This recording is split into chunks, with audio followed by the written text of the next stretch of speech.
news para sa viral baby monkey na si Punch.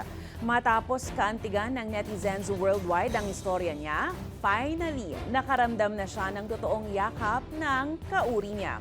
Nag-viral nga si Punch matapos kumalat ang iba-ibang video ng pambubuli sa kanya ng ibang unggoy sa loob ng zoo sa Japan. Yan ay matapos siyang abandonuhin ng biological mother nung siya ay sanggol pa lang. Paliwanag naman ng pamunuan ng zoo. Normal umano ang ganitong asal sa mga unggoy habang natututo ang isang sanggol na makibagay sa grupo.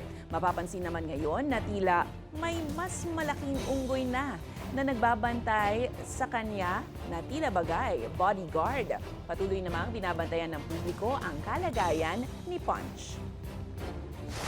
Kung kayo ay may kwentong kakaiba, mga kwento ng pag-ibig o storya ng inspirasyon at pag-asa, maaari itong ibahagi, sumali sa ating Facebook group na Balitang A to Z. Panoorin ang replay ng ating programa at sundan na ating social media pages, hanapin ang Balitang A to Z. Ang ating pabaong quote of the night ngayong Lunes ay mula sa Nobel Peace Prize laureate na si Malala Yousafzai. Ang sabi niya, "Saka lamang natin nakikita ang halaga ng ating boses kapag tayo ay pinatahimik